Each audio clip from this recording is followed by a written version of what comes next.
તૃપ્તિ 5 લાખ લીધા બાદ ઇવેન્ટમાં હાજર ન રહેવા તેનું પોસ્ટર કાળું કરાયું. તૃપ્તિ ડિમરી એક નવા વિવાદમાં ફસાઈ છે. તે જયપુરમાં મહિલા ઉદ્યોગ સાહસિકોના એક કાર્યક્રમમાં હાજર રહેવાની હતી અને તેણે આ હાજરી માટે 5 લાખ રૂપિયા સ્વીકાર્યા હતા, પરંતુ બાદમાં કાર્યક્રમમાં નહીં પહોંચીને તેણે છેતરપિંડી કરી હોવાનો આરોપ મુકાયો છે. આયોજકોએ તૃપ્તિનું પોસ્ટર કાળું કર્યું હતું અને જયપુરમાં તેની ફિલ્મોને બોયકોટ કરવાની હાકલ કરી હતી.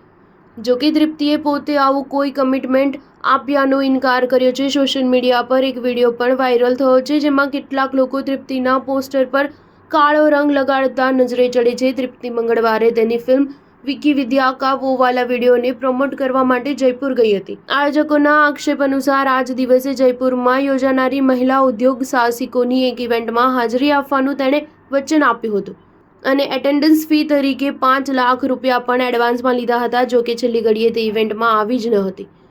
આયોજકોએ તૃપ્તિ સામે કાનૂની દાવો માંડવાની ચીમકી પણ આપી છે. જોકે તૃપ્તિ તરફથી આક્ષેપોનો રદિયો અપાયો હતો. તેના તરફથી જારી કરાયેલા એક સ્ટેટમેન્ટમાં જણાવ્યું હતું કે તે જયપુરમાં ફક્ત પોતાની ફિલ્મના પ્રમોશન માટે ગઈ હતી અને કોઈ ચોક્કસ ઇવેન્ટ કે વ્યક્તિગત કાર્યક્રમમાં હાજરી આપવાનું તેણે કોઈ કમિટમેન્ટ આપ્યું ન હતું. આવી કોઈ હાજરી માટે તેણે કોઈ પ્રકારની ફી પણ સ્વીકારી નથી. સ્ટાર ન્યૂઝ 7 હંમેશા સચ્ચાઈની સાથે.